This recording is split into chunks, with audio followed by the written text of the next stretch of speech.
Bom, pessoal, espero que todos estejam bem. Vamos dar continuidade ao nosso estudo das obras psicológicas da Joana de Ângelis. Hoje, para a gente falar do capítulo 4 do livro Triunfo Pessoal, Realização Interior. É um livro denso, é um livro complexo, capítulos que tem muita informação, e a gente tem aí só 30 minutos para a gente poder dar conta de todo o conteúdo. Então vamos procurar fazer um resumo bem breve, né, para que a gente possa dar conta de todos os conteúdos que precisam ser discutidos, tá certo? Então vamos iniciar o nosso estudo com uma prece, né, elevando o nosso pensamento a Jesus, nosso Divino Mestre, trazendo em nossa tela mental a lembrança de um Jesus vivo, luminoso, envolvendo nossas mentes e os nossos corações. E assim, Senhor Jesus, mais uma vez nos encontramos aqui reunidos em Teu nome, rogando o amparo da espiritualidade amiga, a fim de que possam nos intuir, nos amparar nesses instantes que vamos passar reunidos, para dar continuidade aos estudos da doutrina espírita, em especial a série psicológica de Joana de Ângelis, que ele possa se transcorrer num clima de muita paz e de muito entendimento, que assim seja, graças a Deus. Bem, então vamos dar continuidade aos nossos estudos, né? E aí a Joana, ela começa o capítulo nos perguntando como explicar as tormentosas inquietações por que sofrem, né? Por que passam a humanidade como um todo.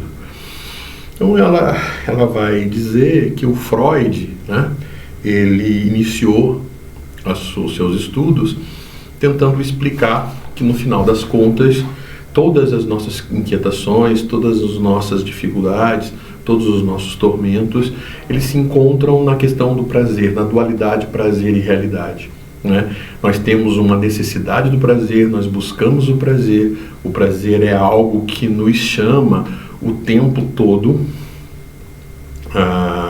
ao desejo de realização.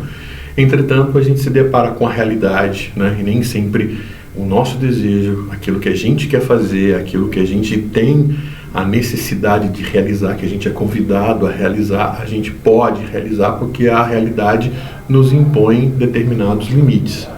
Então, e o Freud dá um colorido especial para o prazer relacionado à libido sexual, né? Aos desejos sexuais, né? É claro que outros seguidores dele, por exemplo, o Adler, por exemplo, o Jung, eles vão dar eles vão dizer que o sexo tem sim, né? Ele é também um papel importante, mas existem outros aspectos que precisam ser considerados. O Freud, ele fica muito firme na questão sexual, né? E aí o Freud, então, ele vai falar do prazer, né? Quer dizer, a gente tem uma necessidade muito grande do prazer, nós temos muito das nossas pulsões pelo desejo sexual, essa coisa meio impulsiva, essa coisa meio da necessidade, né? Entretanto, a realidade nos impede, né? O desejo do outro, as limitações do outro, as questões do outro, as regras sociais, então elas acabam efetivamente nos inibindo. Então a gente nem sempre pode realizar aquilo que a gente quer fazer, que a gente gostaria de fazer, que o prazer nos convida a fazer, porque a realidade nos impõe o limite da nossa liberdade. E o limite do nosso desejo, da nossa vontade, é quando começa o direito e o desejo do outro, né? Então, quando não existe um casamento entre o meu interesse e o interesse do outro, então eu não consigo executar aquele meu interesse. Então, a realidade acaba se impondo a cada um de nós. Perceba que Freud, ele está fazendo ele tem uma análise, uma perspectiva muito vinculada à ideia de que o prazer, né, de que a realização, então, a superação das nossas inquietações, das nossas tormentas, elas estão relacionadas com questões externas. Então eu tenho o meu desejo sexual, eu tenho o meu desejo de ser visto, eu tenho o meu desejo de ser notado, de ser amado, de ser desejado, né? E quando eu recebo esse desejo, e quando eu recebo esse aplauso, e quando eu recebo esse tipo de reconhecimento, então eu me satisfaço, eu fico contente, né? A não realização disso causa as minhas tormentas, causam as minhas inquietações. Então eu posso desejar, né, por questões de prazer, 10 mulheres diferentes. E eu posso ter sucesso com 9 mulheres diferentes, e isso vai me trazer prazer. Entretanto, mesmo que essas 9 mulheres me dê prazer, se uma única não me der prazer, isso causa uma inquietação, isso causa uma tormenta, né?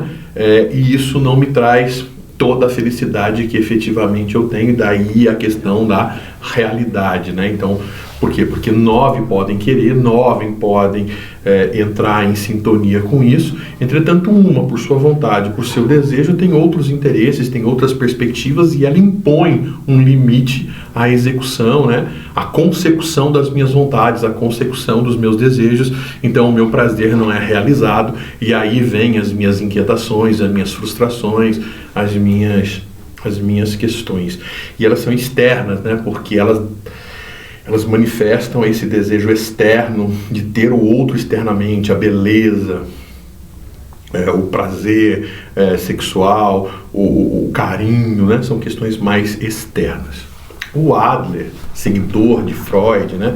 um dos discípulos de Freud, ele obviamente aprendeu muito com Freud, mas ele rompe com essas ideias do Freud, porque ele não concordava que o sexo fosse a única grande preocupação do ser humano e a grande causa para explicar todas as tormentas e as inquietações por que sofrem a humanidade. Ele também achava, ele também entendia que existiam outros, e ele chama atenção para o complexo de inferioridade, né? Então ele fala que todo ser humano ele tem esse complexo de inferioridade, ele nasce com o indivíduo, né? Ele não que ele seja inato, mas que a própria infância já organiza o ser humano para esse complexo de inferioridade. Você nota que o ser humano tem um complexo de inferioridade em relação aos animais. Se você pegar os animais, os filhotes de animais, eles são muito independentes, eles amadurecem muito rápido, eles nascem sabendo alguma coisa, e isso se estabelece de uma forma muito evidente. Ele é menos independente dos genitores, né? Dos pais, das mães, né? Dos avós, da família de uma forma geral, para apoiá-lo. Logo de muito jovem, ele já consegue, de uma forma muito rapidamente, se livrar da dependência familiar, e você percebe que não, você percebe que o ser humano, ele passa por longos anos extremamente dependente da família, dependente do apoio, dependente de determinadas estruturas. Isso muito em função do seu livre-arbítrio, né? No caso dos animais, eles nascem condicionados, determinados biologicamente, né? Então eles não fazem escolhas de quem são, eles nascem essencialmente o que são, e fazem a consecução do que são à medida que o tempo de vida se estabelece. O ser humano não, né? O ser humano ele nasce sem nenhum tipo de talento, sem nenhum tipo de tendência específica para alguma coisa, né? E é pelas escolhas dele, é pela maneira com que ele faz as suas próprias escolhas, em que ele vai organizando a sua vida, né? Vamos pensar aí na questão da sobrevivência. Você pega aí uma formiga, ela nasce biologicamente determinada a ser rainha, ela nasce determinada biologicamente para ser soldado, ela nasce determinada biologicamente para ser operária, né? Não existe uma escolha natural, ela nasce determinada. E nessa perspectiva, assim que ela nasce, ela já nasce também com o dom de fazer isso, com a característica de fazer isso, ela não precisa passar por curso, ela não precisa aprender, ela nasce já orientada para esse papel. O ser humano não, né? O ser humano ele nasce e à medida que ele faz as suas escolhas, ele entra nos cursos, ele se estabelece, e mesmo ele não tendo talento, mas ele desejando ter aquele talento, ele se esforça e ele consegue atingir aquele seu objetivo, aquele seu intento. Tá certo? Então, o indivíduo, quando ele olha para os animais, ele percebe que ele não tem, ele percebe que ele é um despossuído, ele percebe que ele não tem a capacidade. Então, o ser humano tem um complexo de inferioridade. Não é só em relação aos animais, quer dizer, quando ele olha o ser humano mais velho, quando ele olha uma criança mais velha, ou quando ele vê o adulto mais velho, ele olha para esses adultos e vê que os adultos, quando têm as suas vontades, que têm os seus desejos, ele consegue fazer o que ele quer. Ele quer sair, ele quer passear, ele quer alguma coisa, ele vai, levanta, ele pega. Quer dizer, ele tem uma maior autonomia, uma certa independência. A criança, ela não tem, ela sempre depende de um adulto para poder realizar algumas coisas. Ela sempre precisa da autorização de um adulto para poder realizar alguma coisa. Então, o Adler vai defender a ideia de que nós, então, desde criança, vamos construindo um complexo de inferioridade. E como é que a gente se livra do complexo de inferioridade? A gente se livra do complexo de inferioridade a partir do momento em que a gente busca determinados poderes. Então, quando a gente passa a ter determinados poderes, quando nós somos capazes de algumas coisas, a gente começa a se realizar e a gente começa, então, a superar esse nosso complexo de inferioridade. Então, pequenos poderes, pequenas etapas de poderes. Né? Então, a gente deseja alguma coisa, a gente consegue realizar aquela coisa, então a gente se contenta com aquilo, porque eu não podia, agora eu posso. Eu não tinha, agora eu tenho. Então essa coisa do poder é algo que de alguma forma traz para o indivíduo a consciência de que ele pode, de que ele realiza e ajuda ele a superar o seu complexo de inferioridade. O grande problema é que os desafios da nossa sociedade, as cobranças em cima da nossa sociedade, elas são extremamente grandes. Então, hoje em dia, há tempos atrás, bastava alguma coisa, bastava pequenos tipos de conquistas para você se sentir realizado, para você se sentir alguém capaz, em condições e tudo mais.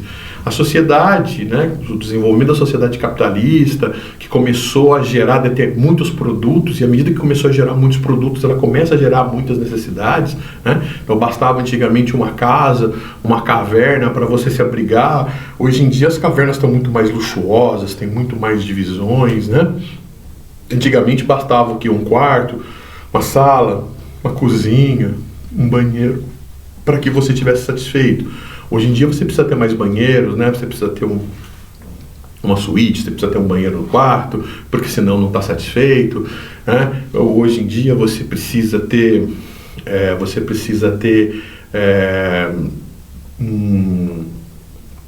na verdade, uma piscina, você precisa ter uma adega, você precisa ter, enfim, você precisa. A necessidade do poder, ela começou a ter uma cobrança muito mais significativa, né? Hoje em dia não basta que você consiga um emprego, é preciso que você ocupe cargos cada vez mais. Não basta que você tenha um carro do ano, não basta você ter um carro, precisa ser do ano. E um ano dura um ano, né? Dura 6 meses esse ano do carro, porque logo em 6 meses já se lança um modelo novo e você que tinha o carro novo já não tem mais o carro do ano. E evidentemente que as cobranças por poder, as cobranças para que você não se sinta inferior, as cobranças para que você possa sempre galgar alguma coisa para suprir esse complexo de inferioridade, ele foi se agigantando, ele foi se tornando cada vez mais amplo. Né? Joana vai dizer então que essa questão da realidade e da busca pelo prazer, ela tem um papel importante. A diferença é que o prazer para Freud, ela está muito vinculada com essas questões externas, com a questão sexual, com a beleza, com a conquista, né? Com o fato e das realizações de sensações, de vínculos que são relacionados à questão externa. Enquanto que o Adler vai dizer da sensação de você se achar merecedor daquilo, de você se achar bom, de você se achar em condições, de você se achar suficiente, de você se achar não menos, né, mas você pelo menos se achar igual ou mais do que as demais pessoas que estão ao seu lado. Mas ainda e sempre a realidade se impondo como um grande limite para que você atinja o seu objetivo. É claro que se você define como poder, né, como limite para a sua inferioridade ser presidente de uma empresa, você vai ter uma porção de pessoas competindo com isso. E aí a luta o limite que a realidade te impõe é muito complicado, é muito difícil. Daí a gente se lembra da palavra de Jesus quando ele fala o meu jugo é leve, né? Porque o materialismo, ele coloca um jugo muito pesado sobre você, né? Você, para superar o complexo de inferioridade, se você está sob a perspectiva materialista, você quer ser o presidente, você quer ser alguém você quer ter dinheiro, você quer ter poder, você quer ter coisas, você quer ter o sexo desvairado, você quer ter... E o que acontece? Outras pessoas também querem ter. E aí são muitas pessoas lutando pelo mesmo objetivo, e como a realidade não tem vagas para todo mundo, alguém vai ficar de fora, daí essas grandes, tormentosas inquietações pelos quais passam a humanidade. Agora, evidentemente, que se o seu prazer não fosse material, se o seu prazer fosse espiritual, e, portanto, o seu sentimento de poder não fosse um poder todo ele baseado nas questões materiais que todo mundo quer, mas vivendo num mundo de carências, né? De um mundo carente, de um mundo de provas e expiações, onde vivemos um mundo egoísta, onde cada um quer por si, mas não quer doar. Então a necessidade, a carência de quem queira doar, de quem queira amar, de quem queira perdoar, de quem queira tolerar, de quem queira ser útil ao necessitado, esse não tem grandes concorrências. Então, se o nosso desejo disso de poder fosse o de poder realizar o bem, se a nossa busca por superioridade, né, de combater a nossa inferioridade, fosse de combater a nossa inferioridade espiritual, de combater a nossa inferioridade moral, né, nós não teríamos grandes disputas, e aí as nossas inquietações, os nossos tormentos seriam efetivamente maior, porque a realidade nos ofereceria uma grande gama de oportunidades de realização, tá certo? Fica sempre de olho aqui no relógio. Então é fundamental, a Joana vai dizer que é fundamental que o encarnado tenha um sentido existencial. A gente suporta qualquer tipo de perda, né? São muitas as perdas que nós temos na vida, mas se nós temos um sentido vivencial, se a gente sabe por que está vivo, se a gente tem o nosso desejo e se a gente não perde esse nosso objetivo, mesmo por todas as dificuldades que a gente tem enfrentado, a gente continua lutando, porque a gente sabe que é importante viver e porque existe a esperança de que um dia a gente vai conseguir atingir o nosso objetivo. Isso nos motiva a continuar vivendo, isso nos motiva a continuar sempre em frente. Tá certo? Mas quando a gente não tem esse objetivo, quando a gente não tem esse sentido existencial, quando a gente não sabe por que está vivo e não sabe por que se levanta no dia seguinte, porque a gente não tem, a gente acha que não é útil, a gente acha que nós não temos mais efetiva utilidade, então a gente não tem mais um objetivo de vida, então a gente não tem motivo para viver, e aí a gente não suporta essa perda do sentido, essa perda do significado da própria existência. Então, é claro que é doloroso perder um filho, é claro que é doloroso ser traído, perder um amor, é claro que é doloroso você estar doente, é claro, enfim, você tem aí uma série de dores muito complicadas e muito difíceis, perdas da saúde, perdas do amor, perdas das oportunidades. Então, evidentemente são muitas as perdas, mas se existe um sentido existencial, se você ainda acredita de que você é útil e de que mesmo com todas essas perdas você ainda corre atrás de algo que possa efetivamente acontecer, então você continua lutando, você continua querendo ser, né? Se você é a lagarta e sonha em ser borboleta, você sabe que não precisa de um grande milagre para isso acontecer, você sabe que é um processo. e que basta que você passe pelo processo para que você chegue a ser borboleta, né? Não é um milagre ser borboleta, é um processo. Quem passa pelo processo, né, toda lagarta que passa pelo processo vai se transformar em borboleta. Então isso faz com que, se você sonha em ser borboleta, se esse é o seu sentido existencial, muitas dificuldades podem acontecer, mas você continua firme nessa luta, você suporta essa dor. Mas quando falta o sentido existencial, você é muito fraco para qualquer tipo de dor, e aí você perde o motivo de viver. Nesse contexto todo, é preciso caracterizar dois tipos de personalidade humana, né? A personalidade extrovertida e a personalidade introvertida. Os extrovertidos são aqueles que se realiza, né? Ele se realiza nos processos externos, ele entende, ele compreende, ele percebe, ele se satisfaz nos processos externos. Enquanto que os introvertidos, ao contrário, né? Ao invés dele gostar de falar, de dizer, de se sentir realizado falando, conversando, interagindo, festejando, causando no ambiente em que ele está, o introvertido é aquele que precisa, para entender, para compreender, para se sentir bem, ele precisa pensar, raciocinar, refletir, ele precisa do seu isolamento particular, né? Ele não se sente tão bem, ele não consegue compreender tão bem as coisas quando ele as externaliza com facilidade. O que é bom? O bom é ser extrovertido ou o bom é introvertido? E, na verdade, Joana de Ângeles vai dizer que tanto a personalidade extrovertida quanto a personalidade introvertida, ela faz parte do ser humano. Não existe o ser humano extrovertido e o ser humano introvertido. O extrovertido e o introvertido são processos do indivíduo, são características do indivíduo. Ele precisa de momentos de introversão, ele precisa de momentos de extroversão. E o erro, o grande problema, a grande dificuldade e as grandes deficiências que o indivíduo tem é quando ele se fixa num e deixa outro, né? E abre mão do outro, né? Porque ele deixa de aprender outras coisas, ele deixa de viver outras coisas, ele deixa de conquistar coisas importantes quando ele prefere uma coisa em relação a outra. Então daí essa orientação da Joana de que o segredo, como sempre, está no equilíbrio.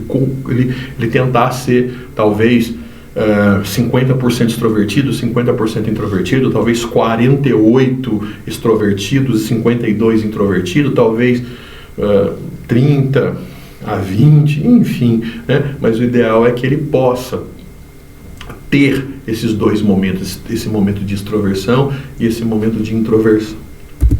Tá certo? Mas vamos explicar melhor esse introvertido e esse extrovertido, né? Com um ponto importante. O Jung, ele definiu 4 funções básicas de todo ser humano. Ele vai dizer que todo ser humano, ele tem 4 funções básicas psíquicas que definem todo o seu funcionamento interior, né? E dessas 4 funções, 2 são racionais e 2 são de características irracionais. As 2 funções racionais são o pensamento e o sentimento, enquanto que os irracionais são as sensações e as intuições, né? Então, racional, lógica, né? O indivíduo raciocina, o indivíduo planeja, o indivíduo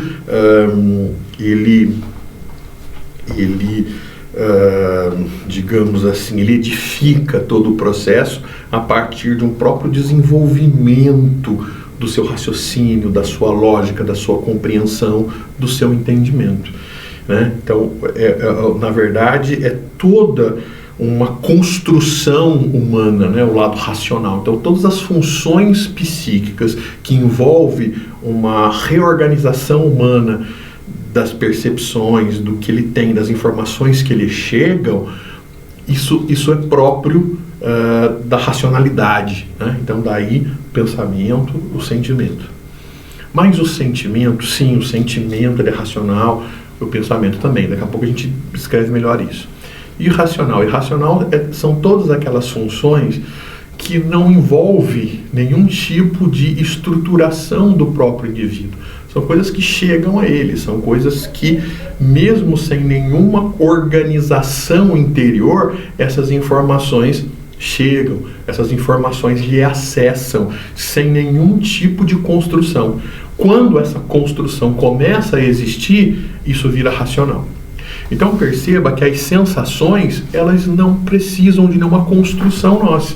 A gente está aqui, está vivendo, e os meus olhos estão vendo, os meus ouvidos estão ouvindo, a minha pele está tendo a percepção do tato, o nariz, o olfato, a língua, o paladar, e eu estou recebendo informações o tempo todo desses ambientes, sensações, portanto, que podem ser agradáveis, desagradáveis, enfim, eu estou caracterizando isso. Quando eu elaboro essas sensações, então elaborar essas sensações, separar aquelas que são interessantes, que eu acho que são, identificar aquelas que eu acho que elas me trazem elevação, que elas me trazem momentos importantes, que elas me trazem, quando eu pego essas sensações e refino essas sensações, quando eu pego essas sensações e aperfeiçoo essas sensações, então eu estou transformando essas sensações em sentimentos. Então aquilo que é irracional, que eu não tenho que trabalhar, que não tem nenhum tipo de envolvimento, nenhum tipo de organização minha, quando eu organizo, quando eu aperfeiçoo, quando eu trabalho, quando eu, como vou dizer assim, como eu aperfeiçoo mesmo, essa característica, dou um cuidado para esse tipo de coisa, eu transformo essas sensações em sentimentos, tá certo? Então eu posso ter uma atração por alguém, um desejo por alguém, então isso é sensação, mas eu posso melhorar essa sensação, então a sensação de ter a pessoa, de ter a posse, de desejar que a pessoa goste de mim, eu gosto que a pessoa goste de mim, eu gosto de que a pessoa me atenda, eu gosto de que a pessoa esteja ao meu serviço, esteja à disposição para as minhas vontades. Então isso são sensações. O que são sentimentos? É quando eu transformo essa sensação de gostar do jeito que a pessoa gosta de mim, de ter essa pessoa à minha disposição, para também desejar o bem a ela, para não simplesmente gostar do que ela me oferece, mas gostar do que ela é, gostar da presença dela, gostar mesmo quando ela escolhe não estar presente. Então isso é uma elaboração minha, isso é um exercício meu. Então esse exercício é um exercício racional, está ligado com as percepções, Então eu melhorei a minha percepção, eu melhorei a minha sensação, então eu transformei isso em sentimento, tá certo? Irracionais, as intuições, Então a intuição é algo que vem externo, ela não é interna, ela não é fruto de um trabalho meu. Então o espírito me traz uma intuição, é algo externo que mexe com algo interno, é uma ideia, é um sopro, é uma fala de alguma coisa que faz sentido em mim. É claro que eu tenho alguma coisa dentro de mim, é claro que eu já tenho alguma elaboração, mas eu não tenho a elaboração nesse nível. E aí quando vem a intuição externa, eu tenho uma sacada, eu tenho uma percepção, eu tenho algo, e aí o que eu posso fazer? Eu posso construir isso, eu posso aperfeiçoar isso, eu posso transformar essa intuição numa ideia, numa realização de algo positivo, de algo concreto. E eu só faço isso quando eu penso. Tá? E o pensamento é uma evolução, é uma elaboração de uma intuição que me surgiu. Então eu tenho uma intuição, nossa, eu acho que, será que tal coisa não é bom? Mas eu só vou ter convicção, eu só vou ter certeza, eu só vou, existem lacunas de como é que eu vou realizar aquilo. Então o pensamento vai organizar, vai estruturar isso, tá certo?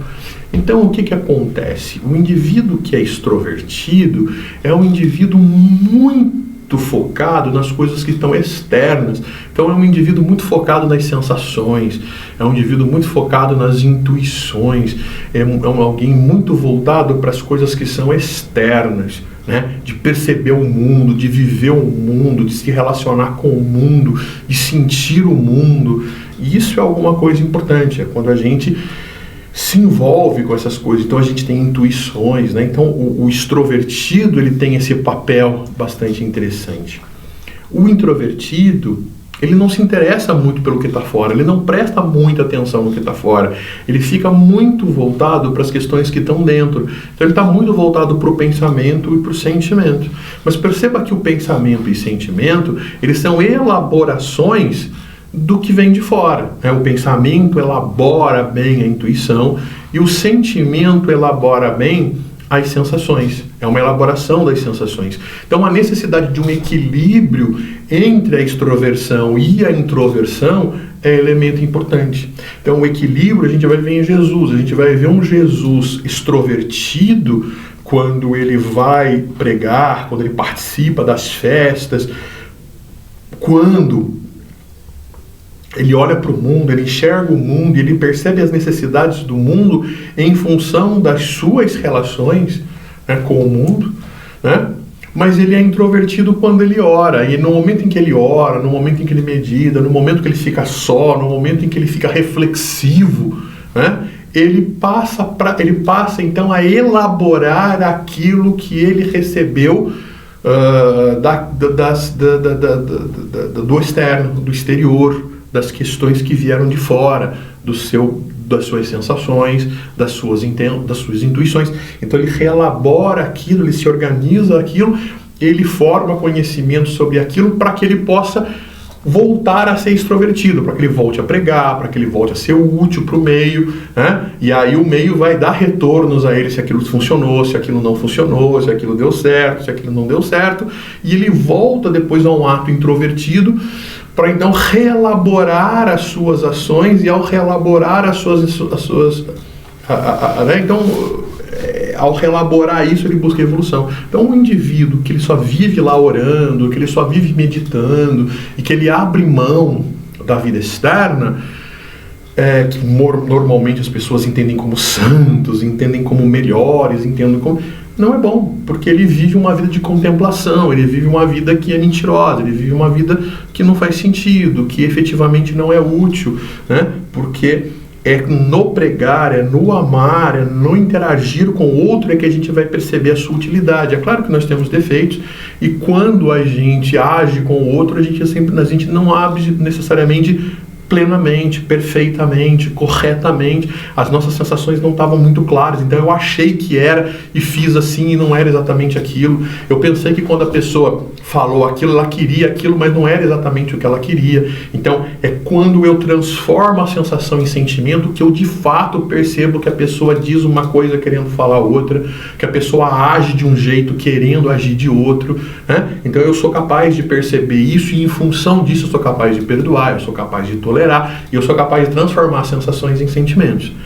E isso é um processo de evolução, mas é um processo que envolve depois o testar. Eu pensei nisso, testei e de fato eu confirmei. Ou então eu penso nisso, eu faço isso e percebo que não deu certo. E aí eu preciso de uma reelaboração interna. Então essa vivência introvertida e extrovertida é um papel importante para o processo de evolução da criatura. Muito bem. Como é que fica, né, essa questão dos complexos que possam efetivamente existir? O inconsciente, ele na verdade, nós já vimos isso, ele é um registro das experiências passadas do espírito. Então, todas as experiências pelos quais o espírito passou são registradas no psiquismo do indivíduo num departamento, numa área que a gente chama então de inconsciente. É isso? De inconsciente. Então, o inconsciente tipifica a nossa personalidade. Ela marca a nossa personalidade, define a nossa personalidade. Essas marcas, né, que tipificam a nossa personalidade ficam em nós como complexo, dependendo da maneira como a gente avalia. Então, veja, eu posso ter nascido numa encarnação, numa família de um pai que me ensinou, né? E eu me tornei uma pessoa assim, me tornei um pai, que para ser zeloso eu entendi que para ser zeloso, eu entendi que para ser correto, eu entendi que para ser uma pessoa certa, eu preciso bater na criança, porque batendo na criança eu educo, né? Então a criança precisa ser educada para ela poder aprender. E para ela ser educada, ela precisa apanhar. Apanhar é um remédio, é um método, é uma estratégia útil. Veja, é como eu aprendi, né? Eu desenvolvi essa crença, eu desenvolvi essa maneira de avaliar o mundo e acreditei que isso funciona.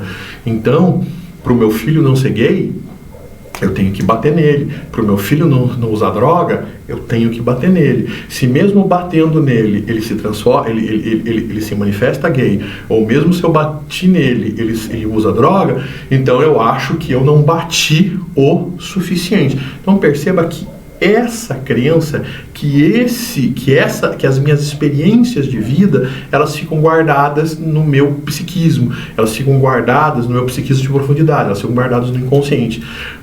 Dependendo da maneira com que eu avalio esse registro, como eu julgo esse registro, formam chamados complexos. Então, por exemplo, aí eu desencarno, e à medida que eu desencarno, eu encarno de novo e vou ser filho, vou ser criança. E aquela criança é aquele adulto do passado que quando o pai batia, porque achando que batendo ele estava amando o filho, porque batendo ele estava sendo o melhor pai possível. Então, quando essa criança nasce num ambiente filho de um pai que não bate, de um filho que não acredita que é batendo que se ensina, que acredita que se ensinar é de um outro jeito, apesar do pai ser amoroso, apesar do pai ser excepcional, ele não se sente amado. Todo mundo vê que ele é amado, os pais veem que ele é amado, os pais percebem que ele é amado, os pais o amam, os pais dão amor a ele. Mas se ele entende, porque lá dos registros do passado, ele entende que para ele ser feliz, ele precisa ser amado e que amor é quando ele apanha, então se ele não apanha, ele não se sente amado. E isso então define um complexo, os diferentes complexos, que pode ser o complexo de superioridade, inferioridade, né? Então eu não bato, meu pai não me ama, né? Então meu pai ama mais o meu irmão, ama mais as outras pessoas do que a mim próprio, né? Então ele desenvolve um conceito de um complexo de superioridade, ele desenvolve um complexo de inferioridade em função disso. É isso?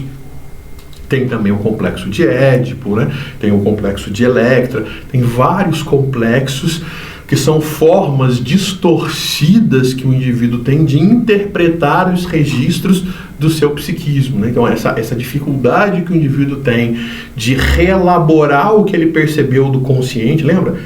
O indivíduo introvertido, o indivíduo extrovertido, o indivíduo que tem as 4 funções psíquicas, né? As funções psíquicas racionais e as irracionais. Então as irracionais, a sensação, a intuição, que são coisas externas, né? E depois ele vai para as coisas internas, que é o raciocínio, que é a lógica, que é o pensamento, que é o sentimento, em que ele reelabora. Se ele não reelabora isso de maneira elevada, ele desenvolve esses complexos, essas maneiras diferentes de entender as coisas, tá certo? Então os complexos são afetamentos do inconsciente, né, do comportamento estabelecido de forma condicionada pela maneira como o indivíduo assimila a informação.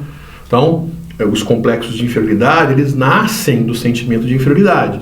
Quando os complexos são de inferioridade, a gravidade é maior, né? Porque o cara de complexo de superioridade, ele até busca o tratamento.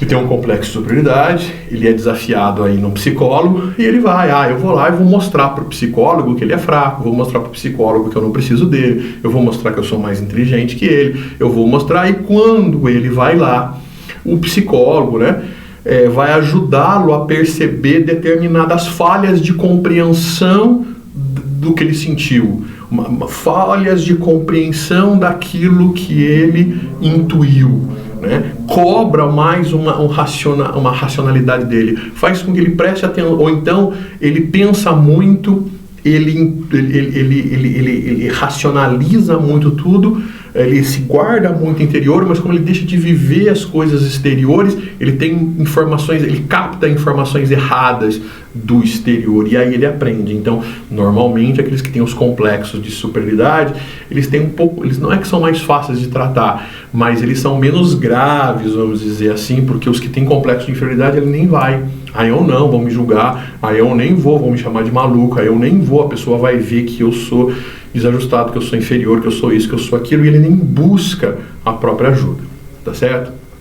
As causas dos complexos de inferioridade, eles estão na própria família desajustada, né?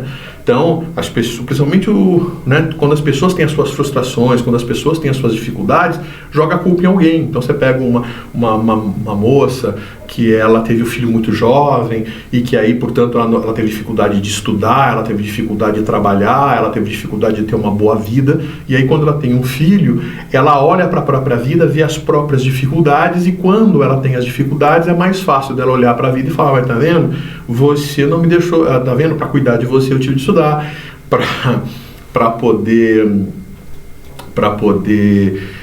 cuidar de você, eu não pude cuidar de mim, eu fiquei feio, eu fiquei doente, eu fiquei isso, eu fiquei com aquilo, e a pessoa que ouve aquilo sempre, a pessoa que vai recebendo aquilo do exterior, vai achando de fato que ele é negativo, vai achando de fato que ele não tem aquela qualidade, vai achando que ele é o responsável por todas as mazelas que efetivamente existem. Então, e se for um indivíduo introvertido, então, porque o extrovertido, ele, quando ele é atacado, quando ele é culpado, ele reage, ele não concorda, ele briga, então aquilo tem um efeito sobre ele, mas é um efeito menor, menos impactante do que o introvertido, que fica ali maquinando todo aquele processo, tá certo? Então, ao se ligar às ações negativas da sociedade, da família, do indivíduo, desacredita na capacidade de amar. Então, como ele não percebe-se amado, ele passa então a não ter motivo para se amar, e muito pelo contrário, ele tem motivos para se odiar, ele tem motivos para não concordar com ele, e então ele busca sempre uma autopunição, né? Então é o indivíduo que ele busca os piores namorados, ele busca as piores namoradas. Por quê? Porque ele acha que ele não tem o direito de ser feliz. Então, ele acha defeito numa pessoa boa, ou ele acha que não é correto, que não faz parte. Então, ele se sabota. Ele não merece um bom emprego, ele não merece as melhores realizações na vida. Então, todas as oportunidades boas que aparecem na vida, ele acaba fugindo, ele acaba achando um defeito, ele acaba não se interessando, ele acaba achando não legal, ele acaba não achando a moça tão bonita, o rapaz não tão bonito, o emprego não tão interessante, ou ele tem medo daquele emprego, ou ele não se acha digno daquele emprego, e ele deixa de ocupar posições importantes que ele poderia ocupar, porque efetivamente ele está se autopunindo, tá certo? Tá certo? Então, as causas de discriminação, só que as causas de discriminações sofridas que o indivíduo tem, vem da onde? É claro que vem dos mecanismos de prova e expiação. Ninguém é, de fato, ninguém é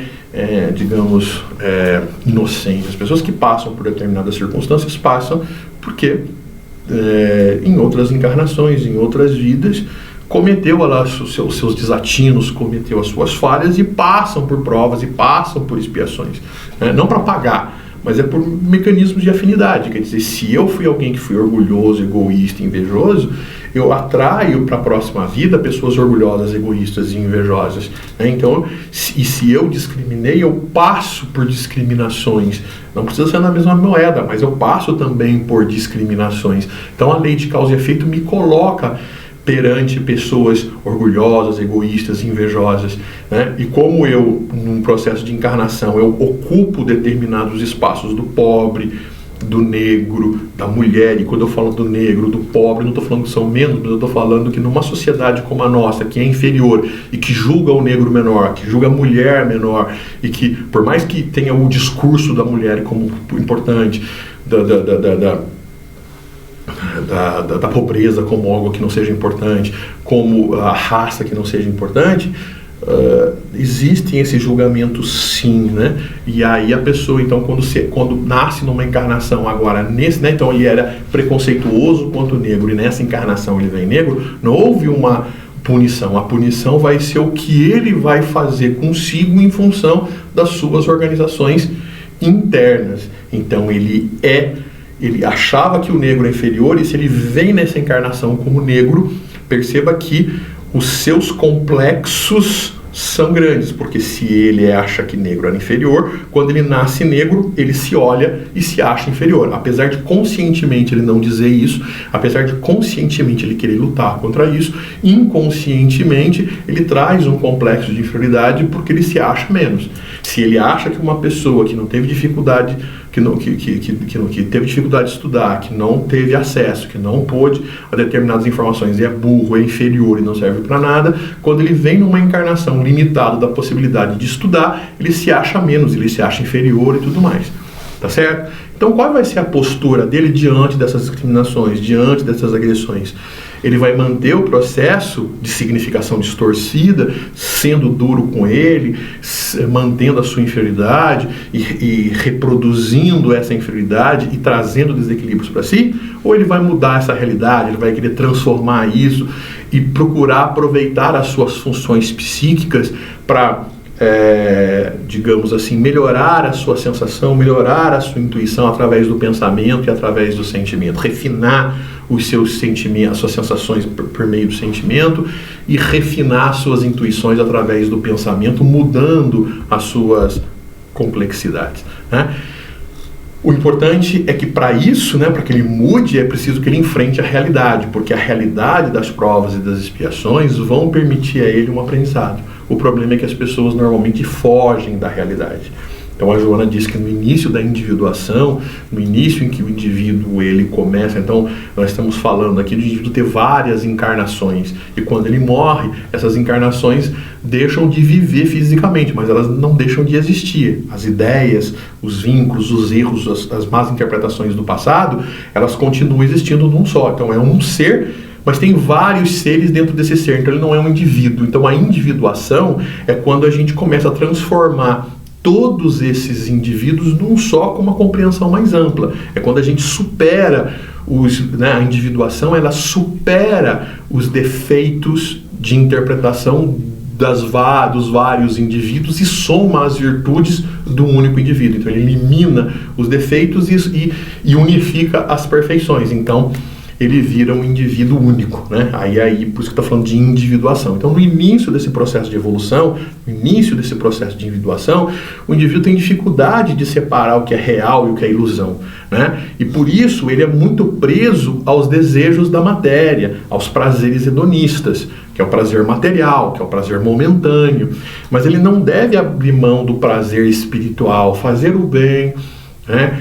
Conviver com as pessoas, amar as pessoas, tolerar as pessoas, viver junto com as pessoas, isso traz prazer espiritual. Mas o indivíduo às vezes abre mão do prazer espiritual para ter o prazer momentâneo. O indivíduo prefere, por exemplo, gastar o dinheiro com a bebida do que usar o dinheiro para um passeio com seus filhos, porque ele acha que o prazer momentâneo que a cerveja, que a bebida vai dar a ele, é maior do que o prazer espiritual do convívio, do amor com a sua família e com seus filhos. Tá certo? Então, o indivíduo se assusta com a realidade, porque a realidade cobra ele o tempo todo e ele quer fugir da realidade em busca dos prazeres momentâneos. E aí ele cria, então, diversos mecanismos de fuga da realidade. Um desses recursos é a transferência de culpa, né? Então, o indivíduo, ele comete os seus erros e culpa os outros. Eu não sou feliz porque a minha mulher me traz problema, meu vizinho, eu bebo porque também a minha vida é um inferno, né? Eu não tenho sucesso, eu não estudo porque não tem luz em casa, porque, enfim, né, eu transfiro a culpa minha, quer dizer, eu deixo de enfrentar a minha realidade culpando as outras pessoas, né? Eu deixo de enfrentar a minha realidade fugindo dela, transferindo as responsabilidades que são minhas para os outros. A introjeção da realidade, né? O indivíduo, então, muitas das vezes, ele introjeta, para fugir da realidade, ele introjeta outra realidade dentro dele. Então, ele não quer viver a vida dele, porque a vida dele, para viver a vida dele, ele tem que enfrentar a realidade das dificuldades da vida dele. Então, ele prefere viver a realidade dos outros. Então ele foge no torcedor, ele incorpora a imagem do torcedor de futebol, ele introjeta a figura do torcedor de futebol para ele, então ele só vive pensando no time de futebol, pelo time de futebol ele mata, pelo time de futebol ele vive, pelo tipo de futebol ele viaja atrás, ele corre atrás, porque ele vive nesse mundo de ilusão para fugir da própria realidade. Ele vive atrás de um determinado artista, ele se veste como determinado artista, porque o mundo real é difícil para ele, né? Isso acontece com os espíritas também. Para tentar fugir das suas realidades, ele quer copiar o Divaldo, né? Ele quer copiar o Chico, ele quer copiar e veja, os desafios do Chico era para o Chico, era a realidade do Chico, para ajudar o Chico a evoluir. As dificuldades do Divaldo são as dificuldades do Divaldo, para ajudar o Divaldo a evoluir. Eu tentar viver a vida do Divaldo não me ajuda a evoluir. Tentar viver a vida do Chico não ajuda a evoluir. Eu tenho que enfrentar as minhas dificuldades, né? Essa projeção de imagem deformada é quando então a gente projeta nas coisas aquilo que a gente não quer na gente, né? Então, em vez de ver o erro em mim, eu quero tirar de mim, então eu vejo no outro, né? Então eu tenho um defeito, mas eu prefiro projetar o defeito no outro. Olha como aquele cara é feio, olha como aquele cara come, olha como aquele cara...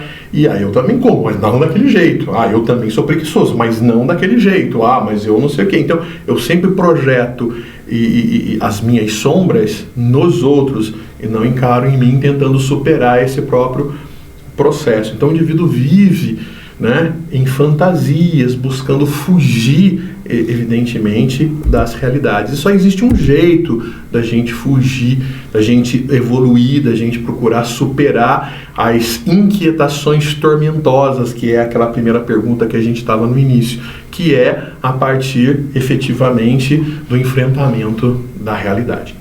Tá certo, gente? Eu passei aqui um pouquinho do tempo, muita coisa, muita informação nesse capítulo. Tentei ser o mais breve possível. Espero que de alguma forma eu tenha sido útil, eu tenha contribuído de alguma maneira com todos. Tá certo? Muito obrigado, um abraço. Uma boa noite a todos.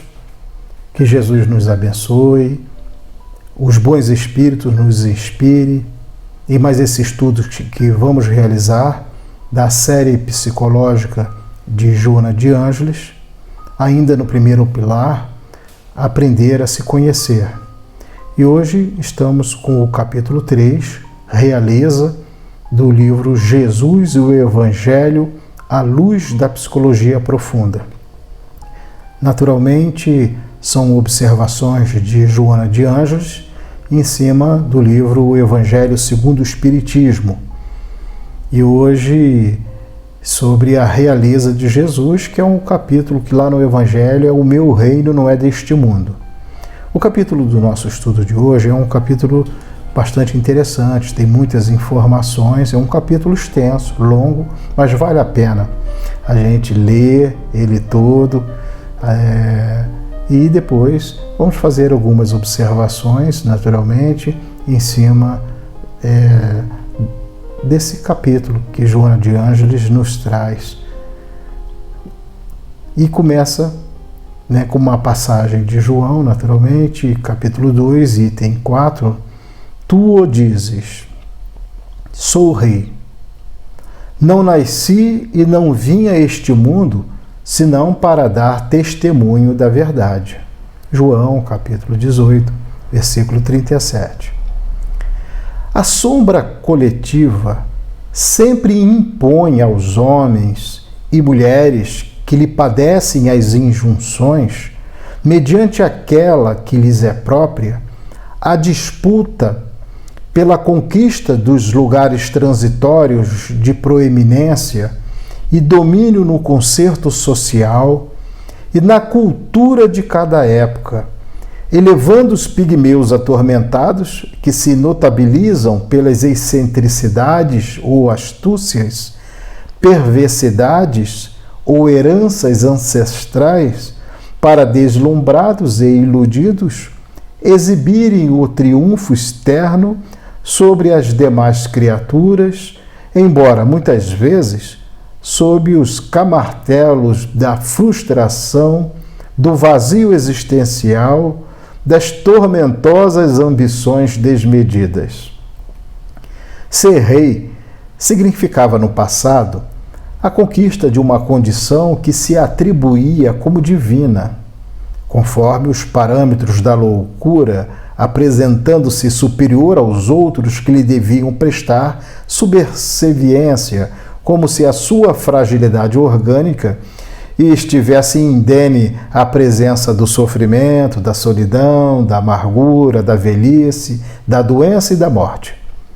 A exaltação do ego exacerbava-lhe os interesses e anestesiava-lhe o discernimento, que, bloqueado, deixava a personalidade conduzir-se como se tudo à sua volta lhe devesse obediência e bajulação, crendo-se indestrutível.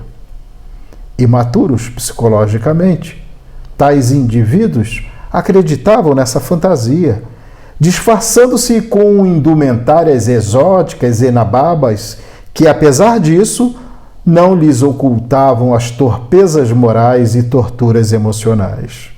Frágeis, porém, sucumbiam ou eram despidos do poder mediante a mudança dos ventos políticos ou das paixões dos adversários que sempre vivem em disputas ferrenhas e doentias. Ainda hoje é assim. Em todas as expressões comportamentais das variadas posições apresentadas pela política humana, seja na religião, na sociedade, na ciência, na educação, onde quer que se movimente as criaturas sonhadoras vitimadas pelo jugo da sombra.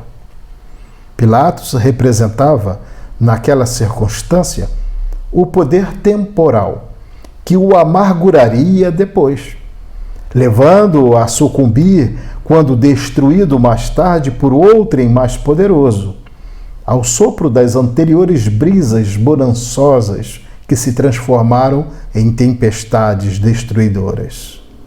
A sua preocupação com Jesus estava assentada no medo de perder a governância, de ser vítima das contravenções que sustentavam para manter o poder entre intrigantes e pérfidos, que o avassalavam em expressivo número. Diante daquele homem compassivo e submisso, as suas projeções e receios desapareceram. Ali não se encontrava um competidor vulgar, mas um triunfador sobre si mesmo, que não disputava nada porque já possuía o mais importante tesouro da paz. Na sua fragilidade, o condenado o apresentava forte e imbatível, amarrado e livre, lanhado e indiferente ao suplício, coroado de espinhos e nobre, ao mesmo tempo muito distante das questiúnculas miseráveis da sombra, cuja pergunta não poderia deixar de ser-lhes feita: És, pois, rei? Desejava sabê-lo dele próprio, porque seus inimigos o apresentaram como rei dos judeus, portanto perigoso. A sua resposta, porém, não deixava dúvida ao afirmar que o seu reino não é deste mundo. Aturdido com aquela sinceridade e com o seu desinteresse pelas mentiras terrestres, não poderia sopitar a curiosidade de saber mais, de dar largas à sombra, tranquilizando-se em seu trono de infantilidade e de jogos que o distraíam com prazeres doentios. Jesus, profundamente livre, elucidou por fim: não nasci e não vim a este mundo senão para dar testemunho da verdade. Aquele que pertence à verdade escuta a minha voz. A verdade espanca a sombra, ilumina a ignorância, liberta dos atavismos do inconsciente. É-lhe a chave única, preparando para a vida permanente, aquela que não se extingue com a presença da morte. Jesus é o exemplo do ser integrado, perfeitamente destituído de um inconsciente perturbador. Todas as suas matrizes arquetípicas vêm da herança divina nele existente e predominante. A vida futura, portanto, é o delineamento essencial do seu ministério, em razão da consciência da sua realidade, por onde transita desde então aprisionado ao corpo, mas inteiramente possuidor da faculdade de sintonia e contato com essa casualidade. A sua trajetória é desenhada na certeza da vida espiritual, aquela que aguarda a todos, a que se insere no contexto das realizações, por ser fundamental na constituição dos ideais e das perspectivas da vida. O seu apostolado fixa-se no objetivo ôntico espiritual, no despojar dos condicionamentos e impregnações do trânsito corporal, que representa aprendizagem para alcançar a destinação que aguarda as criaturas terrestres. Não houvesse a vida futura, nenhum significado existiria em sua vida, em todas as vidas. No esforço hérculeo para erguer o ser humano do seu primarismo e recomendar-lhe a incessante luta pela transformação moral, pela aquisição de mais apuradas percepções psíquicas que se constituem elementos básicos para a constatação desse desiderato. Essa meta, que deve ser alcançada, justifica todas as dificuldades e desafios existenciais, explicando a justiça de Deus ante os acontecimentos humanos. A ignorância dos contemporâneos de Jesus a respeito da vida espiritual era muito grande e ainda hoje existem teimosas resistências que preferem aceitar o filósofo Jesus ao embaixador de Deus, com a missão específica de derruir as barreiras que dificultam a compreensão da essencialidade da existência corporal, das lutas que devem ser travadas com otimismo, superando em cada uma delas os patamares por onde cada um transita, buscando mais elevado nível de realização interior. Para aqueles indivíduos, as compensações eram imediatas, como consequência de uma vida saudável ou não, em forma de privilégios ou de desditas, e remotamente examinando a possibilidade de uma variante eterna de que tinham pouquíssimos ou praticamente nenhum conhecimento.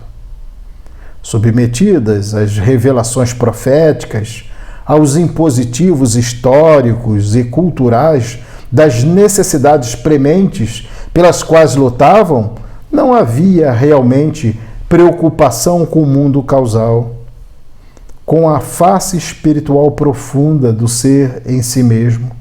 Por isso, contestavam-se com as suas querelas, ambições e correspondentes resultados terrestres. Em razão desse limite de entendimento, o homem Jesus evitou aprofundar as lições libertadoras, oferecendo aquela que é essencial e está sintetizada no amor, sob todos os pontos de vista considerado, preparando o advento de uma futura nova era, que se apresentaria através da expansão dos fenômenos mediúnicos, com o advento da psicologia espírita, defluente da doutrina codificada por Allan Kardec. Jesus é o rei desse mundo real, que se manifesta através dele em cada momento, que transcende ao convencional e habitual, de cujo entendimento, e somente assim, tem sentido a existência corporal, portanto, acima dos interesses e disputas mesquinhas do que é transitório e onde fermentam as paixões.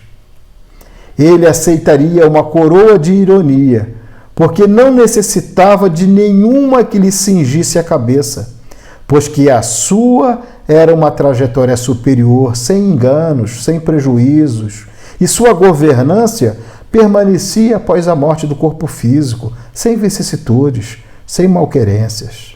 Além das formulações corriqueiras e comezinhas, está sempre presente a sua realeza, e todos a bendizem, conformam-se com ela e pretendem alcançá-la, por sua vez, a fim de não experimentarem angústia ou perturbação, ansiedade ou desequilíbrio. O cetro e a coroa, que expressam o reino de onde ele veio e para onde deseja conduzir as suas ovelhas como o pastor gentil, que irá apresentá-la ao Supremo Criador, é o amor que encerra as mais completas aspirações existenciais do ser humano. Nele não há lugar para condutas extravagantes e exigências descabidas. Antes, proporciona segurança de si mesmo no desempenho dos programas e condutas que a cada um dizem respeito. Hálito divino, vibração que equilibra o universo. O amor é a essência fundamental para que a vida, sobre qualquer forma em que se expresse, liame de vinculação de todas as formas vivas com a sua fonte geradora. Graças a essa energia constante que pulsa no cosmo, se apresenta como identificação harmônica com as demais expressões de vida, em um verdadeiro hino de louvor e de engrandecimento ao psiquismo divino que a concebeu e elaborou.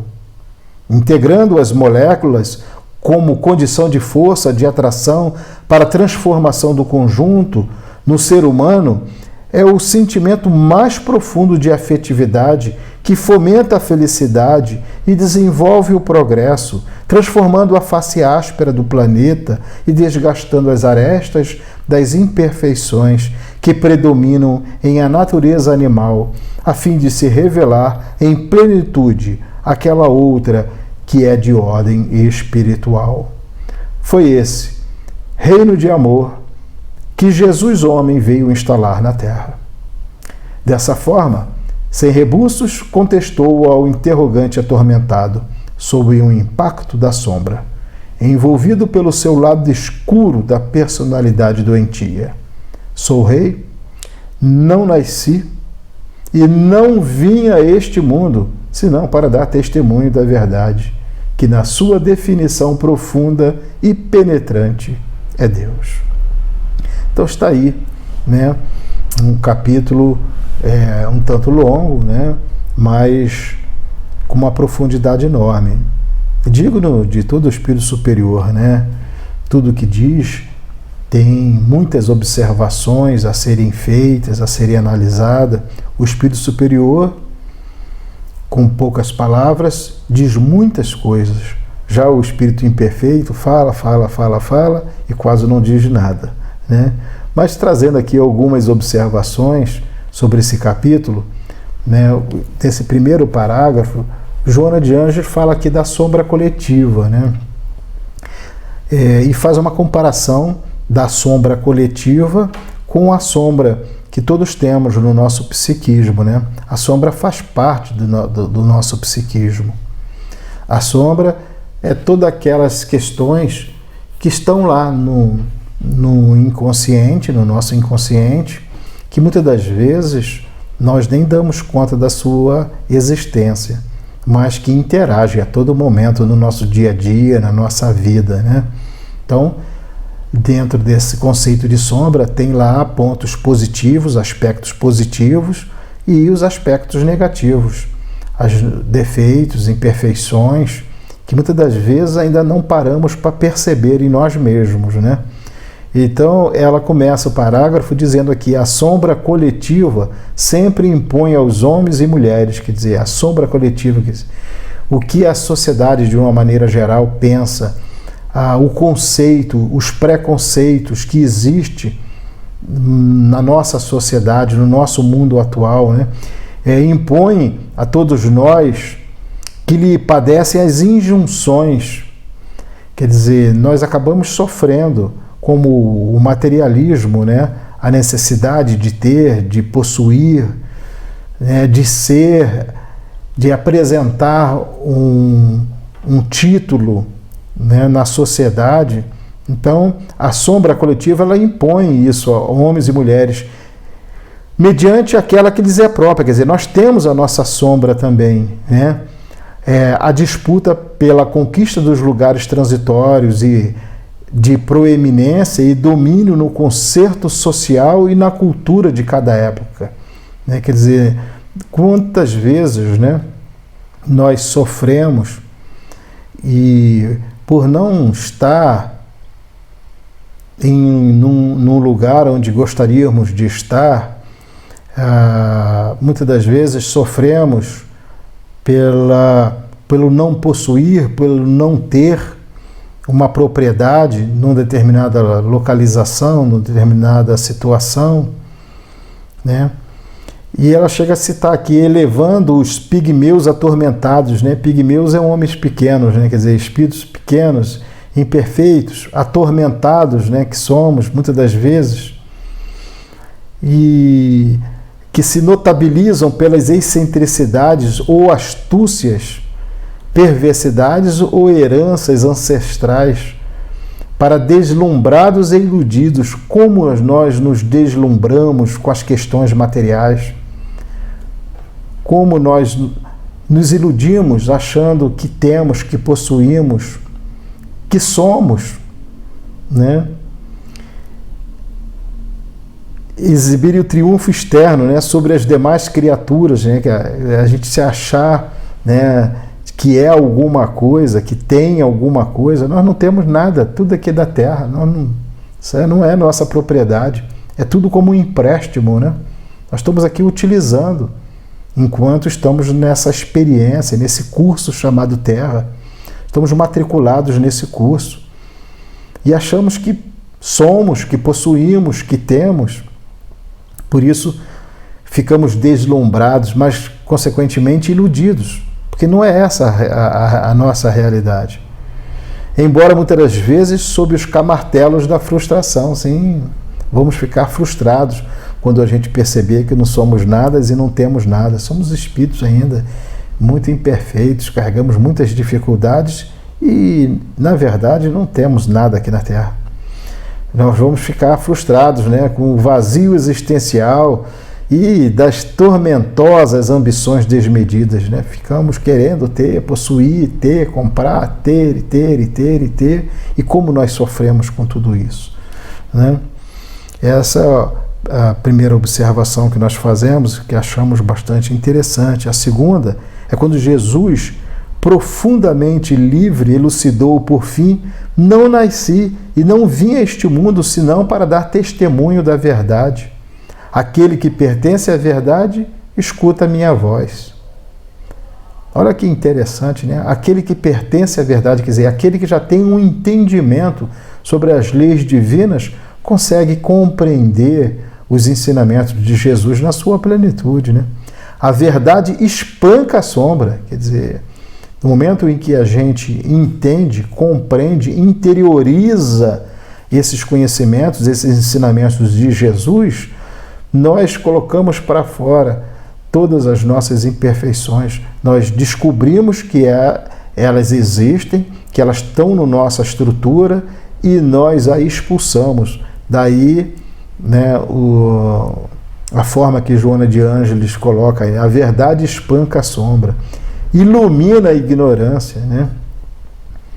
Liberta dos atavismos do inconsciente, quer dizer, nos liberta dos nossos próprios erros, das nossas tendências do passado, do nosso egoísmo, né?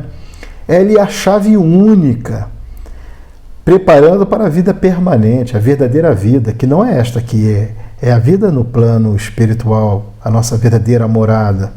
E é interessante quando ele diz aqui que é a chave única, quer dizer, é fundamental que a gente compreenda essa verdade que Jesus veio nos trazer, para que a partir do entendimento, da compreensão desses ensinamentos, nós possamos promover as mudanças que precisamos fazer na nossa estrutura psíquica, no nosso psiquismo, nas nossas vidas. Aquela que não se extingue com a presença da morte, né? Naturalmente. É a vida espiritual. O que morre é o corpo baixa a sepultura. O corpo foi um instrumento que nós utilizamos nesse curso aqui, né? E uma outra observação, a terceira observação que a gente faz é: a sua trajetória é desenhada na certeza da vida espiritual, aquela que aguarda a todos e que se insere no contexto das realizações por ser fundamental na constituição dos ideais e das perspectivas da vida. Quer dizer, toda a sua trajetória foi falando da verdadeira vida, da vida espiritual, né? Aquela que aguarda todos nós e que se insere num contexto das realizações, quer dizer, tudo aquilo que nós realizamos aqui na Terra, tudo aquilo que a gente faz aqui é visando, né, é a construção para o nosso futuro, para a nossa verdadeira vida. É por isso ela completa, por ser fundamental na constituição dos ideais e das perspectivas da vida. O seu apostolado fixa-se no objetivo ôntico espiritual, no despojar dos condicionamentos, olha só, nas impregnações do trânsito corporal, que representa a aprendizagem para alcançar a destinação que aguarda as criaturas terrestres. Então nós vamos, né, nos despojando dos nossos condicionamentos, do lado negativo da sombra que carregamos no nosso psiquismo, né? Tantas coisas nós precisamos descobrir em nós mesmos para refazer, reformular, reestruturar, né? E assim nós vamos adquirindo os condicionamentos para o bem, nos descondicionando dos nossos erros. Uma quarta observação é: em razão desse limite de entendimento, o homem Jesus evitou aprofundar as lições libertadoras, quer dizer, o limite do nosso entendimento. Nós somos tão limitados, mas tão limitados, né, que Jesus não pôde aprofundar, ele não pôde falar sobre tudo, ele não pôde tratar sobre todos os aspectos, né, das leis divinas. O homem Jesus evitou aprofundar as lições libertadoras. E é a libertadoras que nos liberta do sofrimento, das amarras, das agruras, né, dos nossos erros, oferecendo aquela que é essencial e está sintetizada no amor sob todos os pontos de vista considerado, preparando o advento de uma futura nova era. Quer dizer, o principal ensinamento, o que era essencial, Jesus não deixou de trazer, que é a lei de amor, né? Que se apresentaria através da expansão dos fenômenos mediúnicos. Olha que importância que tem a mediunidade, os fenômenos mediúnicos, né? Ela chega a ponto de dizer que o amor, ele ia se apresentar, que se apresentaria através da expansão dos fenômenos mediúnicos.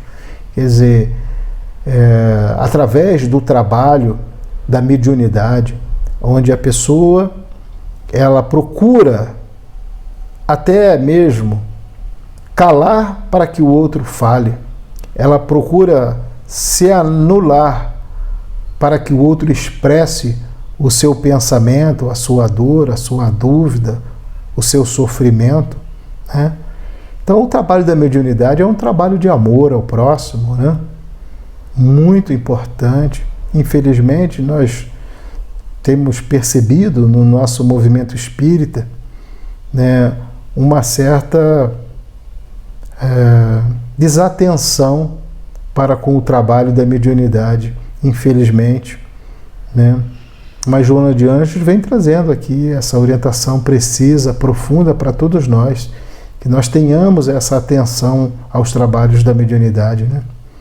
E também ela fala aqui com o advento da psicologia espírita, defluente da doutrina codificada por Allan Kardec. Quer dizer, aí a importância do estudo da série psicológica de Joana de Anjos. Então ela coloca duas bases aqui bem interessantes: o trabalho da mediunidade e o estudo e o entendimento da psicologia espírita.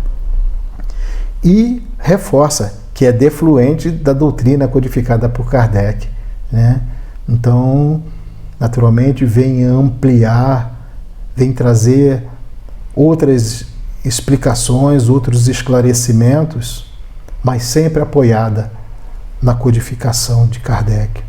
Então, essas eram as nossas observações, né, sobre o capítulo de hoje, capítulo 3, Realeza, falando da missão de Jesus, né? Fez aqui algumas observações sobre o povo daquela época, como receberam Jesus, né? A falta de compreensão, de entendimento era muito grande, né? Falou naturalmente da missão que ele veio trazer à Terra. Ele sabia, né, de tudo que ele iria passar, um espírito superior, né? Vindo aqui num plano tão inferior para trazer essa verdade, estaria sujeito a passar o que ele passou. Isso ele tinha consciência, né, de tudo que poderia passar aqui na Terra, né? Mas veio, cumpriu a sua missão, trouxe todo esse evangelho, que é a boa nova, a boa notícia para todos nós. E nós ainda entendemos muito pouco desses ensinamentos. Precisamos estudar muito, compreender muito e procurar dia a dia interiorizar esses ensinamentos, colocar realmente no nosso coração, colocar na nossa mente, a fim de que possamos vivenciar no nosso dia a dia. Ficamos aqui então com o nosso estudo. É um capítulo que tem muitas informações, como eu disse no início. Precisaríamos de muito tempo, né, para fazer observação de tudo aquilo que Joana de Anjos colocou. Mas agradecemos muito a oportunidade de trabalho. Que Jesus possa sempre nos abençoar, os bons espíritos nos inspirar a todos os momentos da nossa vida. Muito obrigado e muita paz a todos.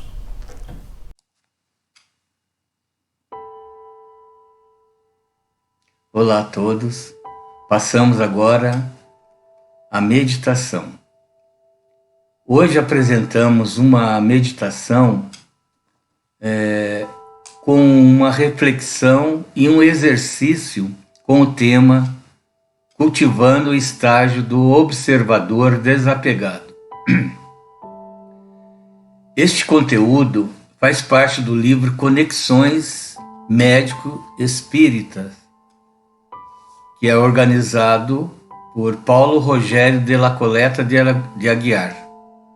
Este livro tem um capítulo que é a participação da Brahma Kumaris, escrito pela coordenadora da Brahma Kumaris do Rio Grande do Sul, Márcia Medeiros. E a meditação de hoje, com a nossa reflexão sobre o tema, faz parte desse capítulo. Antes do exercício propriamente dito da meditação, vamos fazer uma reflexão sobre o tema exatamente como consta no capítulo, para uma compreensão do que é cultivar esse estágio de observador desapegado. E começa com uma história, né? O enredo desse conto, dessa história, creio que é indiano, não é novidade. Em algum momento, todos nós já refletimos sobre isso. Começa assim. Certa vez, um grande devoto resolveu pedir uma bênção para sua divindade preferida. Disse a ela que gostaria de por um dia ser uma divindade de um templo para doar e receber bênçãos de amor e luz. Então ele queria ser uma divindade por um dia, para receber bênçãos e doar bênçãos, né?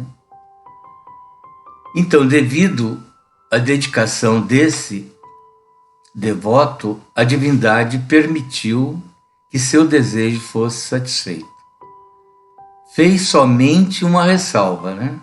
De que não importasse o que acontecesse, ele jamais poderia interferir no fluxo das cenas. Deveria sempre estar quieto, somente abençoando todos do seu lugar.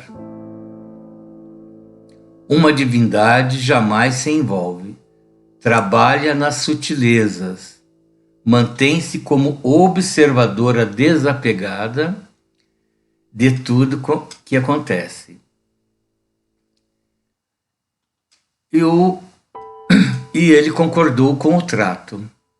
E o dia começou em grande felicidade, abençoando e recebendo amor de todos que vinham e faziam seus pedidos. Mas, no meio do dia, um religioso deixou cair sua carteira cheia de dinheiro na frente da divindade. No momento seguinte, um devoto pobre, muito necessitado, achou a carteira e pensou que seria uma ajuda divina, né? Em seguida, este foi pego pela polícia e foi preso. Então, vendo a injustiça, a divindade por um dia não pôde se conter. Saiu do seu lugar de observadora e contou o ocorrido para a polícia. E assim o homem pobre foi solto. O religioso teve seu dinheiro de volta e tudo parecia ok.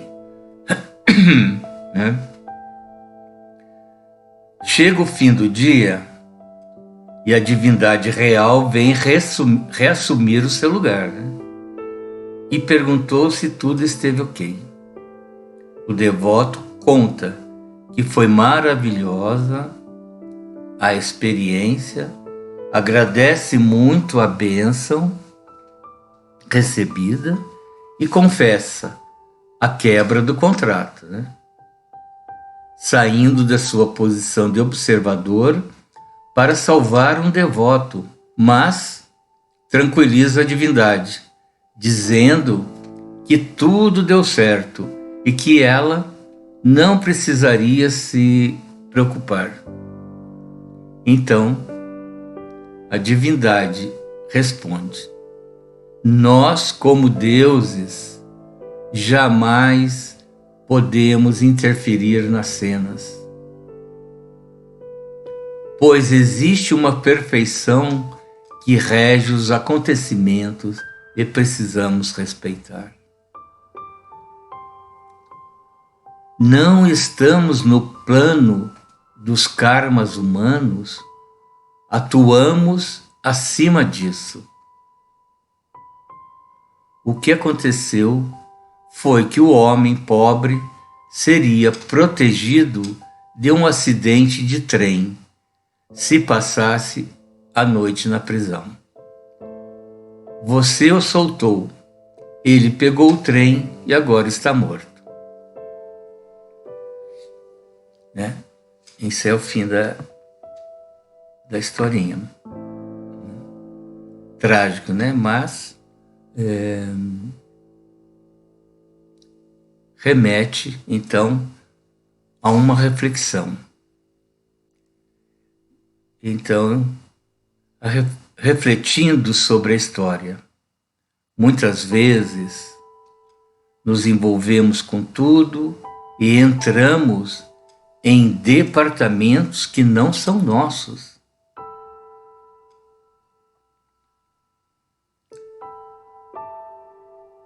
É sempre sábio, inicialmente, observar para ter a certeza do que lhe compete naquela situação. Assim, como a sabedoria dos deuses ensina a não intervir em nada, mantendo-se como observador desapegado. Aquele que se aproxima de sua forma divina, mais perfeita, atua menos nos aspectos grosseiros e mais nas soluções espirituais.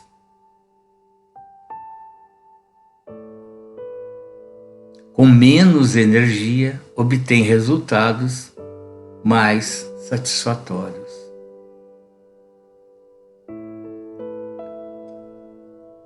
A beleza e a atratividade do mundo externo exerce grande poder sobre nós. Saímos de um estado natural pleno, introvertido e feliz, para uma forma de ser extrovertida e carente,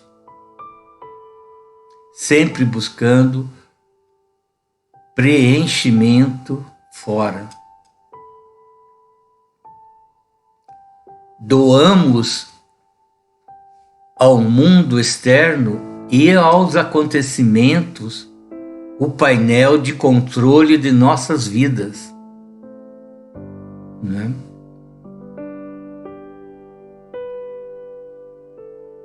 Para retomar a autossoberania, né?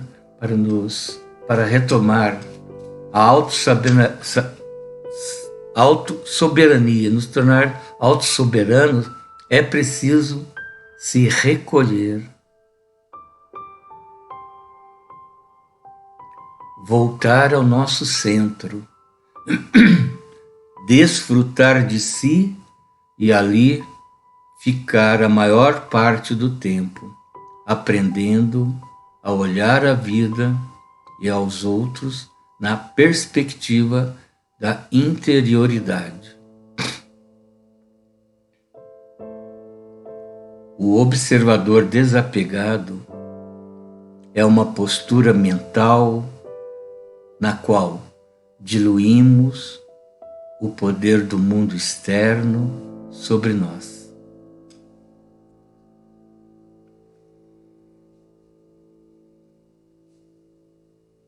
O observador desapegado é uma postura mental na qual diluímos o poder do mundo externo sobre nós.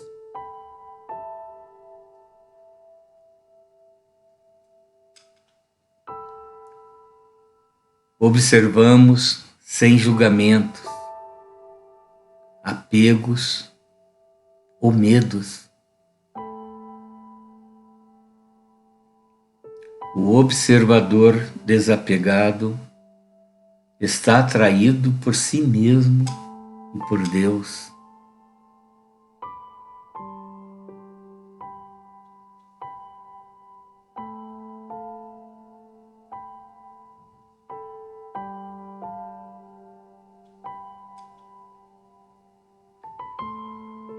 Ele observa-se antes de observar os outros. Aconteça o que acontecer, não perde o foco, desculpa, não perde o foco em si mesmo. A conexão com a verdade interna é uma chama sempre acesa. A conexão com a verdade interna é uma chama sempre acesa. Ligado em sua essência, ele percebe o que é essencial e prioritário nas situações. Valorizando a essência divina, entra numa ordem mais elevada, numa consciência mais elevada, e a partir daí vem a ajuda para que as situações possam fluir positivamente. Progredir espiritualmente é aumentar nossa semelhança com o Criador. Deus aceita e aprecia a perfeição da peça com completo desapego e amor.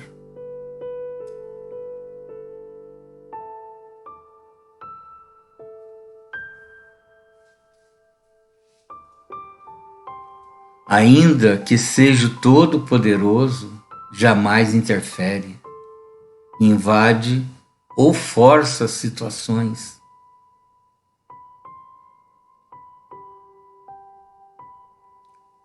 Somente inspira incansavelmente para que o melhor para todos aconteça. Confia e ensina-nos a confiar nas forças benevolentes.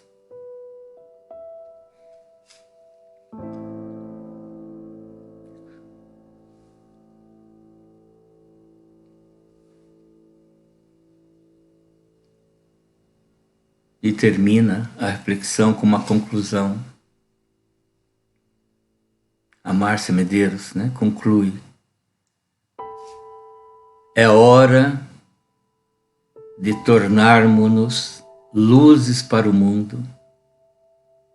Os seres humanos distraíram-se com o mundo material e se esqueceram da sua origem divina.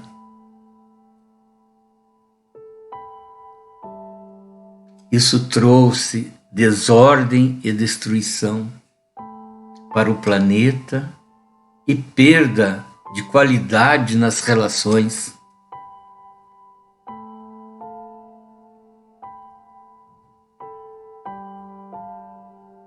O momento sinaliza que é a hora de cada um fazer sua parte na restauração de tudo que se deteriorou.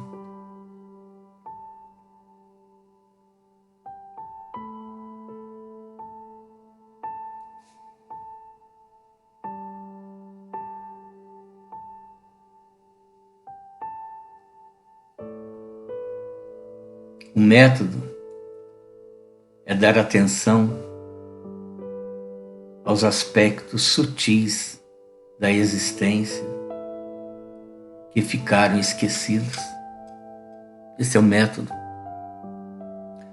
A identidade espiritual eterna e ilimitada precisa ser vista e exaltada, assim como Deus e suas qualidades superiores.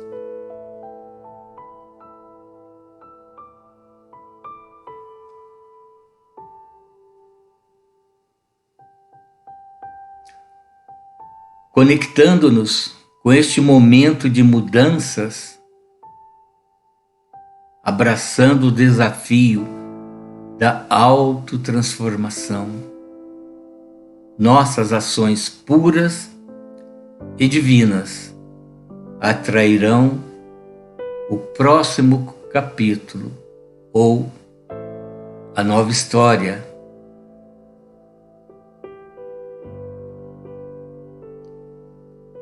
a era nova, como diz Joana de Ângeles, onde haverá somente felicidade e prazer contínuos para todos os seres. Na hora da grande virada, há um chamado silencioso do Pai Supremo.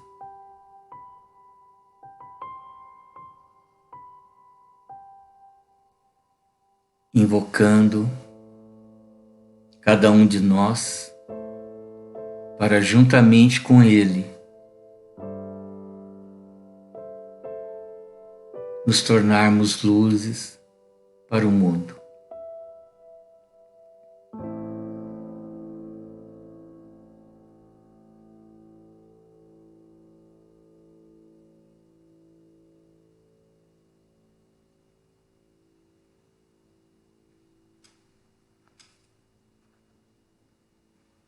E ela termina com o cumprimento da Brahma Kumaris.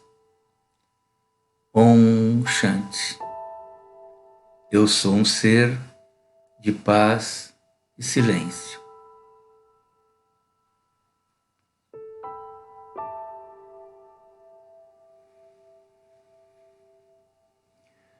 Passamos agora uns minutinhos de reflexão, de meditação orientada, sugerida por ela neste capítulo.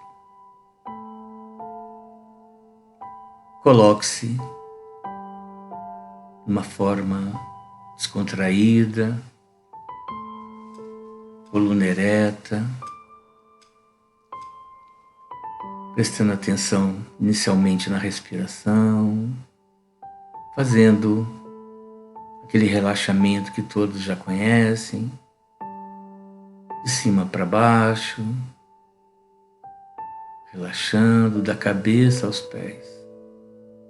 Sente-se confortavelmente, eliminando todas as tensões do corpo.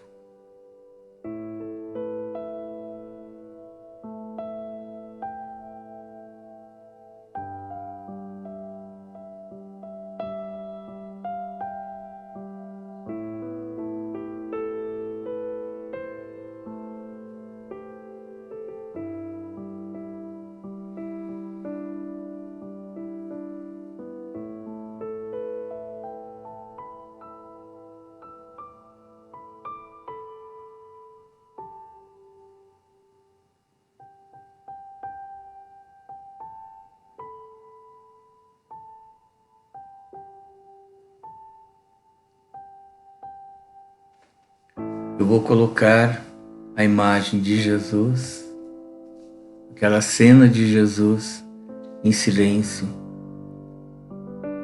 para enriquecer a nossa inspiração.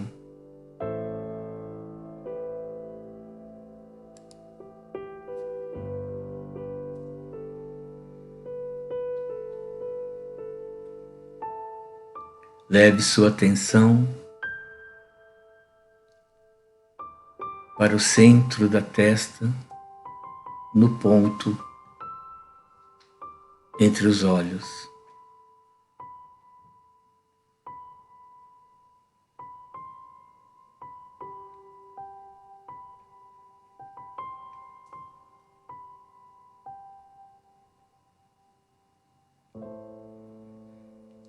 Inspire suavemente e expire.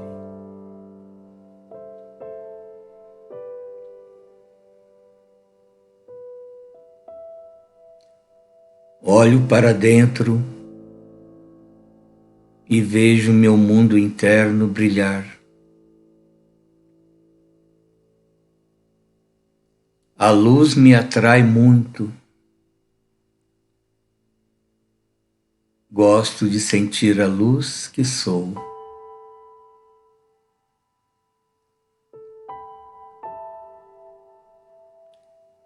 Sei que faço parte de uma grande peça, mas agora estou além dela.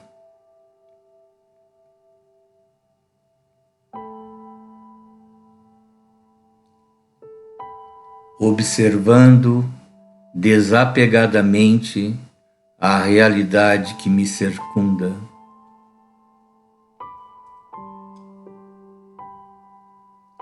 Sinto-me tão focado em mim que tudo mais perde importância.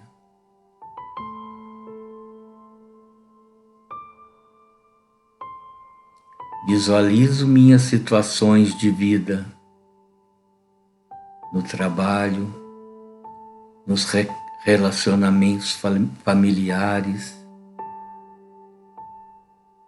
Percebo como é diferente somente observar e ficar além.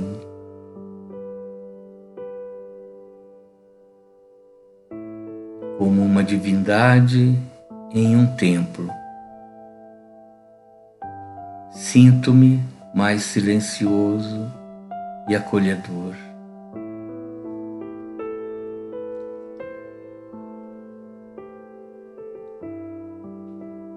Abençoo todos que vêm em minha mente.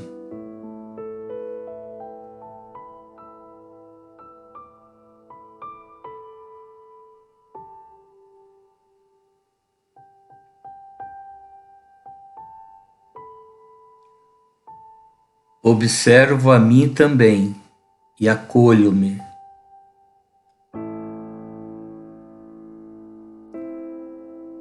Vejo como é bonito atuar de maneira sutil sobre os relacionamentos e as situações por intermédio de meus bons votos.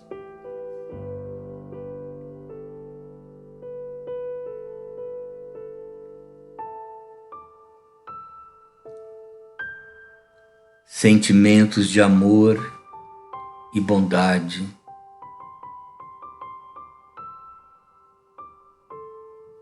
A ação correta, a palavra certa no momento necessário acontecem. Somente preciso observar e estar totalmente focado em mim.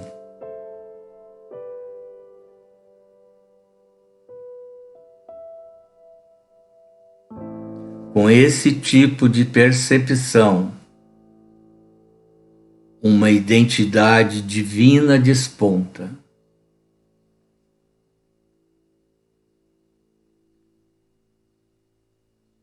Deus, junto comigo, no seu sábio silêncio, observa.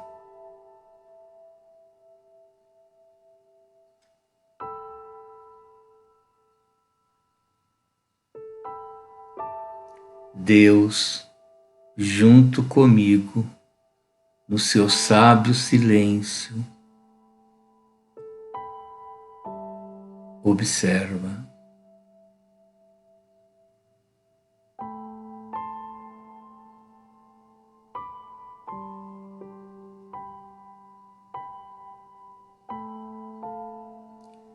Deus, junto comigo, no seu sábio silêncio, observa.